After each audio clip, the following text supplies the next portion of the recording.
예, 스가랴 11장입니다. 잡혀 죽을 양떼를 먹이라 하는 제목으로 말씀을 증거하도록 하겠습니다. 스가랴 11장이 되었는데 여기도 보면은 3절에 요단의 자랑이 쓰러졌음이로다, 쓰러졌도다 이렇게 말씀이 나오고, 또 4절에 잡혀 죽을 양떼를 먹이라 이런 말씀이 나오고 있습니다. 또 7절에도 보시면은 잡혀 죽을 양떼를 먹이니 참으로 가련한 양들이라.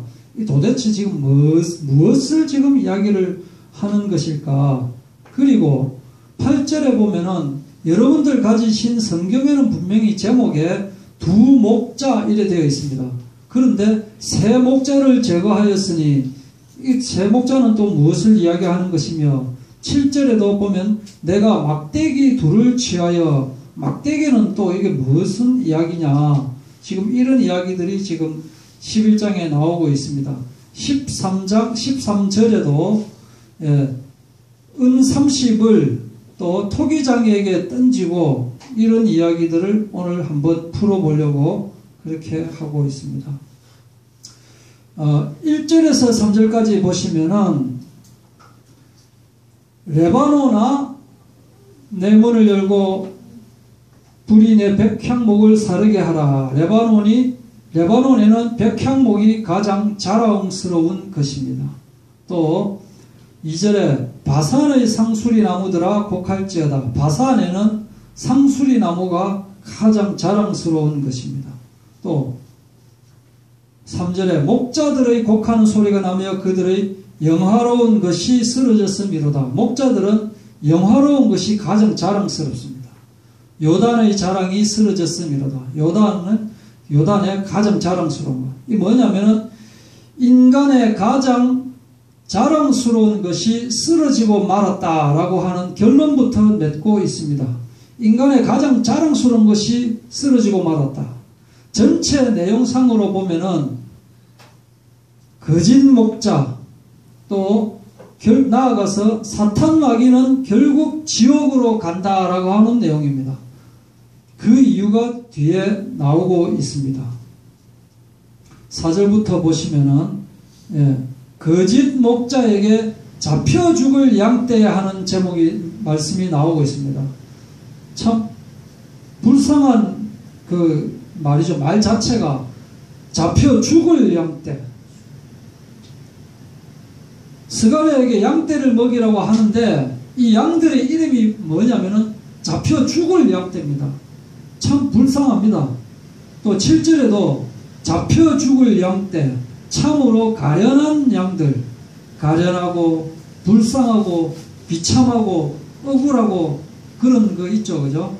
뭐 도저히 어떻게 할 수 있는 방법이 없는 것을 말하고 있는데, 이 양떼를 누구를 말하느냐 하면은 바로 이스라엘의 백성을 말하고 있습니다. 이 백성이 잡혀 죽을 수밖에 없는 양떼다라고 하는 거예요. 5절에 보시면은 사들인 자들은 그들을 잡아도 죄가 없다 하고, 잡아도 개를 잡는다. 뭡니까? 보신탕 하려고 개 잡는 그 잡는 거를 이야기하는 거예요. 닭을 잡는다. 그러니까 삼계탕 끓이려고 닭 잡는 것을 이야기를 하고 있습니다. 사들인 자가, 양떼를 사들인 자가 뭐라고 이야기하느냐면은 그들을 잡아도 죄가 없다라고 이야기를 한다. 그들이 누구라 했습니까? 양떼를 잡아 죽여도 아무 죄가 없다라고 말을 하는 겁니다. 살육을 해도 아무 죄가 없다라고 이야기를 하는 것입니다.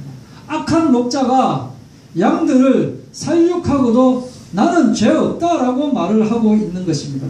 5절 또 뒤에 보면은 판자들은 말하기를 내가 부요하게 되었은즉 여호와께 찬송하리다. 내가 이 양떼를 팔아먹고 그것으로 인해서 내가 부요하게 되었으니 여호와 하나님이시여 정말 부자되게 해주셔서 감사합니다 라고 말을 한다 이겁니다. 누가? 목자가 이렇게 말을 한다.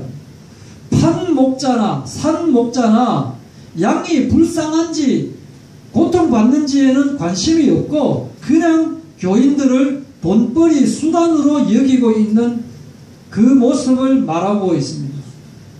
전번에도 한번 말씀을 드렸지만은 부산의 모 교회, S교회, 교인들이 말을 안 듣는다.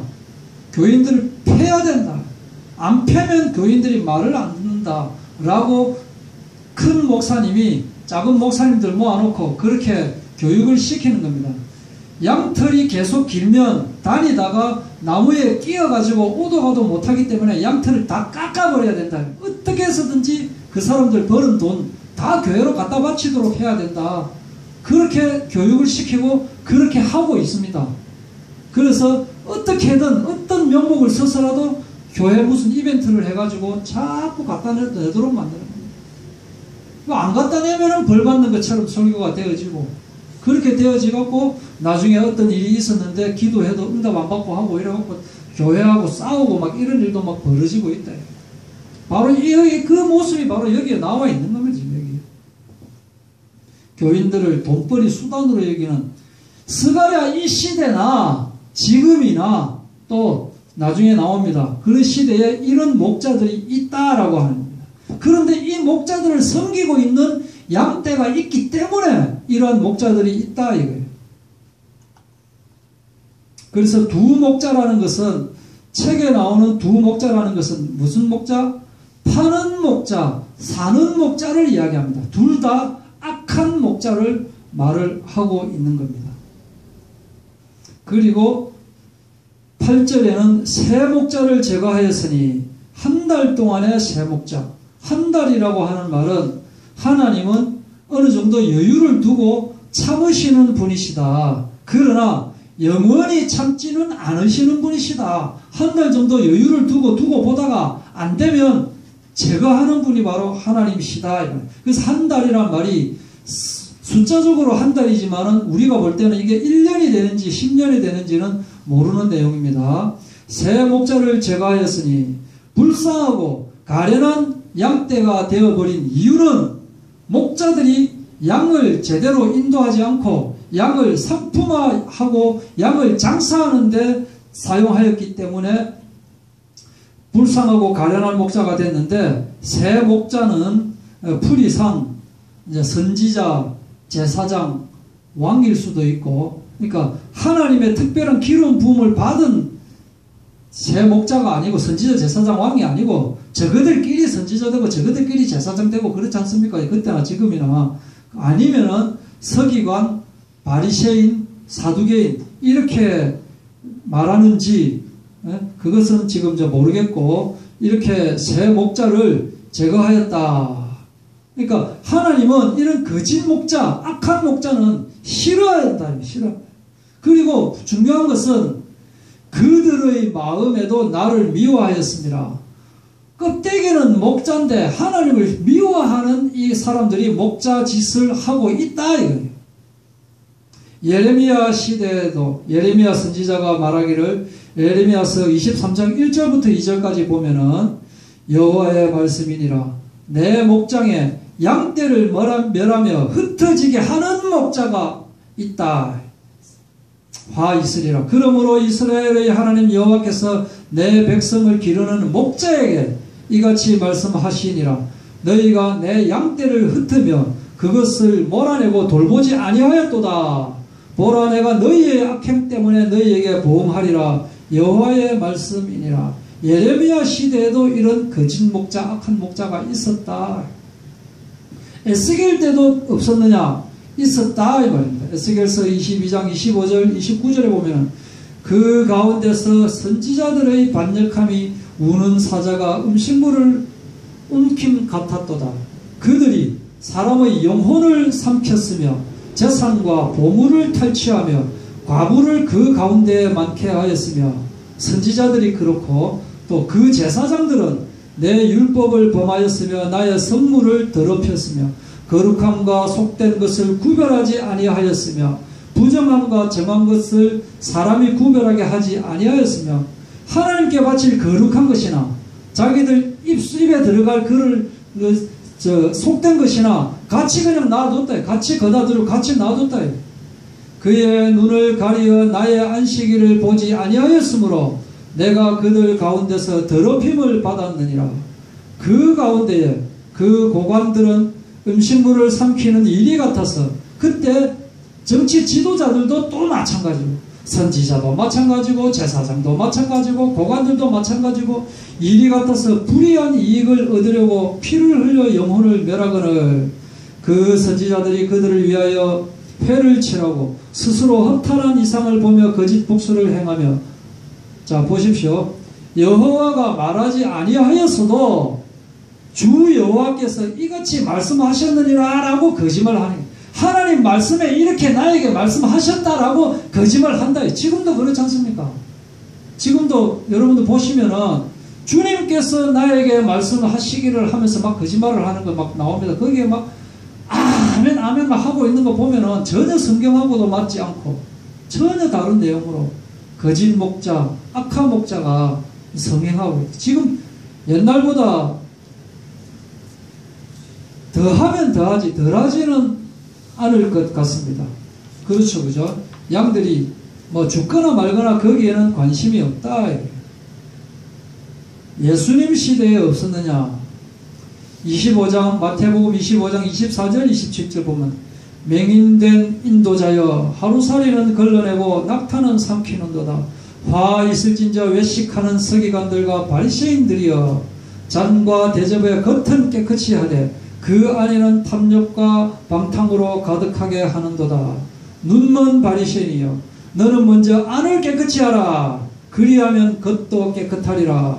화 있을진저 외식하는 서기관들과 바리새인들이여 회칠한 무덤 같으니 겉으로는 아름답게 보이나 그 안에는 죽은 사람의 뼈와 모든 더러운 것이 가득하도다.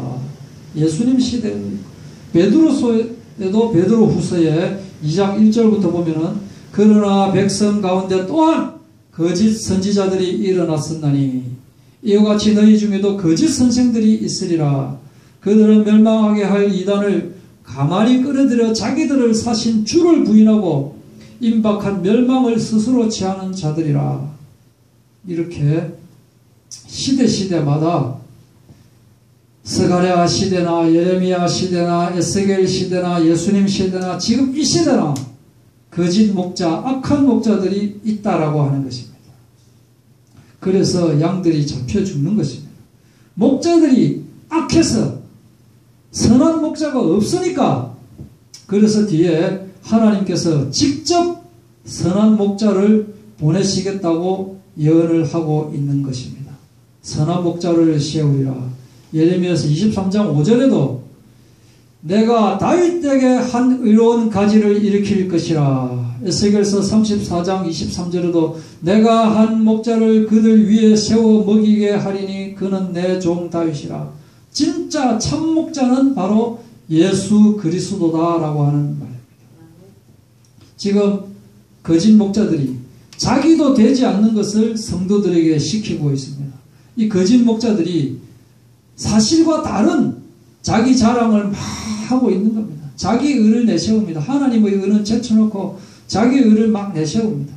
실제로 성도가 너희 교회에 성도가 한 1000명 되는데 그 중에 진짜는 뭐 한 200명이고 가짜는 800명이다. 그런 교회의 담임 목자가 되고 싶으냐, 아니면 진짜만 200명이 있는 교회 담임 목사가 되고 싶으냐라고 하면 대부분이 200명 플러스 800명인 교회 담임 목사가 되고 싶어 하지, 양 200마리, 염소 800마리 있는 교회 담임 목자가 되고 싶어 하지, 양만 200마리 있는 교회 담임 목사 되고 싶어 하지 않는다. 그러면서 핑계를 댑니다. 그들 중에 800명 중에 양으로 자꾸 내가 만들어야 될 것이 아니냐라고 하는데 사실은 그 목자가 염소였다 하는 겁니다. 염소 목자들. 그래서 7절에 내가 잡혀 죽을 양떼를 먹이니 참으로 가련한 양들이다. 불쌍하죠. 목자를 알고 따라갔는데 그 목자가 염소였다. 염소였다. 늑대였다. 늑대. 내가 막대기 둘을 취하여 하나는 은총 하나는 연합이라 하고 양떼를 먹입니다. 하나님은 잡혀 죽을 양떼라고 하는 것을 알고 계십니다. 잡혀 죽을 양떼인 줄 알고 계시면서도 먹이라고 하는 것입니다. 은총은 뭐냐? 값없이 주시는 선물을 은총이라고 하죠. 그죠? 사랑, 은혜. 전혀 대가가 없이 그냥 주시는 것. 사실 우리는 예수님을 영접하기만 하면 되는데 예수님을 영접할 힘조차 없습니다. 그래서 우리가 아직 죄인 되었을 때에 그리스도께서 우리를 위하여 죽으심으로 하나님께서 우리에게 대한 자기의 사랑을 확증하신 것입니다. 우리는 예수님을 맞이할 힘조차 없기 때문에 예수님이 우리에게 오셨다. 우리가 사실 아버지와 자식 간에 또는 부부지간에 아니면 직장 동료 간에 또 잘못이 있을 수 있는데 이게 쉽게 내가 잘못했다, 미안하게 됐다 이런 말이 안 나오는 게 이래 인간의 속성이다. 인간의 속성. 그냥 넘어가려고 하는 거예요. 넘어가려고. 잘못한 것이 분명히 맞는데 내 입으로 내가 잘못했다라는 말은 하기 싫은 거예요. 두루뭉실하게. 어쩌다가 또 화해하려고 하다 보면 사실 내가 다 잘못했는데 이런 점이 좀 서운했다라면서 이야기하다가 또 더 크게 싸워지고 막 이거 아닌데 하면서도 정말 진짜 대책 없다. 저 사람 진짜 대책 없네. 사실은 자기가 대책 없는데 그런 이야기를 하고 있는 겁니다. 그런 인간에게 예수님이 찾아오셨다. 또 연합. 하나님께서 우리와 함께 하시는 것을 이야기합니다. 은혜 받는 것으로 끝나면 안 됩니다. 하나님께서 한없는 값없이 주시는 그 은총으로 끝나면 되는 것이 아니고 하나님께서 내미는 손에 우리가 손을 잡아야 되는 것입니다. 그것을 연합이라고 하는 것입니다. 지속적으로 하나님의 은혜가 미치는 것. 일방적인 사랑에서 우리도 하나님을 받아들이는 것이 되어져야 된다. 그래서 하나님은 이 두 가지 막대기, 은총이라고 하는 막대기와 연합이라고 하는 막대기로 우리를 인도하여 주시는 것입니다. 내가 사망의 음침한 골짜기로 다닐지라도 해를 두려워하지 아니할 것은 주께서 나와 함께 하심이니라. 주의 지팡이와 막대기가 나를 안위하시리라. 주의 지팡이, 막대기, 이것을 이야기를 하고 있습니다. 그런데 또 문제가 발생했습니다. 막대기 둘을 꺾어버리시는 것입니다. 막대기를 주셔놓고 왜 꺾어버리십니까? 하나님께서는 이스라엘 백성이 배반할 것이라는 것을 알고 계셨겠습니까? 모르셨겠습니까? 하나님은 다 알고 있었다. 그래서 은총이라 하는 막대기를 취하여 꺾어버렸습니다. 10절에. 또 14절에 연합이라고 하는 둘째 막대기를 또 꺾어버렸습니다. 이스라엘 백성은 자기가 배반할 것이라는 것을 모르고 있어요. 그러나 하나님은 알고 계신다. 여호수아서 23장 24장에 보면 이런 말씀이 나옵니다. 여호수아가 나와 내 집은 여호와를 섬길 것이다. 너희들은 누구를 섬길지 택하라 라고 하니까 백성들이 저희는 결단코 여호와 외에 다른 신을 섬기지 아니하리로다 라고 대답을 하는데 여호수아는 너희가 여호와를 능히 섬기지 못하리라 이렇게 이야기를 합니다. 아닙니다. 저희는 여호와를 섬길 것입니다. 여호수아는 너희는 여호와를 섬기지 못할 것이다. 섬기지 못할 것을 알고 있습니다. 하나님은 오히려 비방하고 배방하고 우상을 따르고 그들을 구하러 오신 예수 그리스도를 십자가에 못 박아 죽일 것이라는 것을 하나님은 알고 있다. 그러다가 결국 예수를 믿지 않고 잡혀 죽는 양떼가 되어버리는 것을 하나님은 알고 계신다. 그리고 은 30개 나옵니다. 12절에 내가 그들에게 이르되 너희가 좋게 여기거든 내 품삯을 내게 주고 그렇지 아니하거든 그만두라 라고 하니까 그들이 곧 은 30개를 달아서 내 품삯을 삼은지라. 여기서 스가랴가 여기서 주인공으로 나오지만 또 중간중간에 여기서 내라는 말이 오시는 예수님을 지금 뜻하기도 하거든요. 그래서 그렇게 이제 새로운 목자가 되어가지고 은총이라는 막대기, 또 연합이라고 하는 막대기로 백성들을 이제 양육하는데, 그 양육하는 것을 그만두면서 그 품삯을 달라라고 하니까 은 30을 주는 거예요. 그래서 여호와께서 내게 이르시되 그들이 나를 헤아린 바 그 삭을 토기장이에게 던지라, 이렇게 말씀을 하시는 것입니다. 스가랴 선지자가 목자 일을 그만두고 일한 대가를 달라고 하니까 은 30을 주는 것인데, 하나님은 그것을 토기장이에게 던지라고 했습니다. 왜 토기장이에게 던지라고 하는 것을 전혀 몰랐습니다. 그런데 알고 보니까 이 예언이 바로 예수님이 오셔서 실현이 되어지는 것입니다. 마태복음 26장 14절에 가룟 유다라 하는 자가 대제사장들에게 가서 말하되 내가 예수를 너에게 넘겨주리니 얼마나 주려냐 하니까 그들이 은 30을 달아주거늘. 그때부터 예수를 팔 생각을 엿보고 있었는데, 26장 3절에 보면은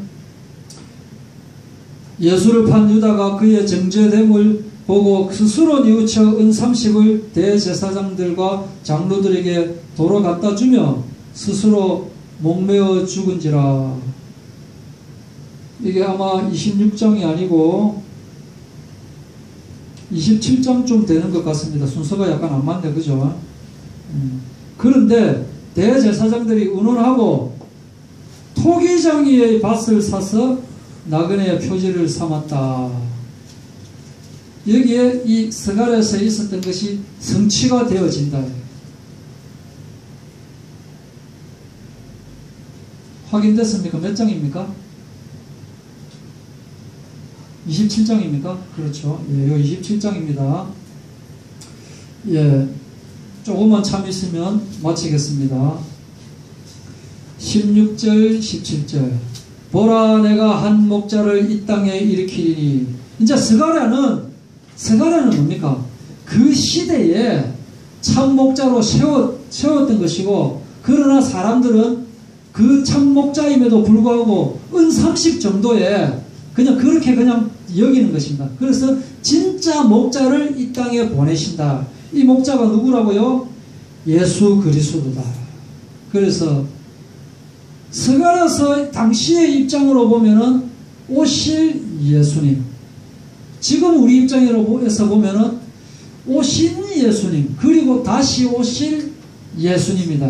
다시 오실. 그래서 스가랴서에 지금 스가랴서 8장부터는, 그러니까 그 앞에까지는 그림이고, 이 그림을 다시 한번 제가 다음 주나 돼가지고 전체적으로 그림을 다시 한번 여러분들에게 설명을 드릴 건데, 그리고 8장부터는 그냥 하나님의 말씀으로 쭉 나오고 있는데, 이 말씀이 스가랴 시대의 현장을 이야기하면서도 오실 예수님에 대해서 말씀을 하고 있고, 지금 이 시대, 지금 우리 2015년 오늘 입장에서 볼 때는 다시 오시는 예수님을 동시에 지금 예언하고 있다.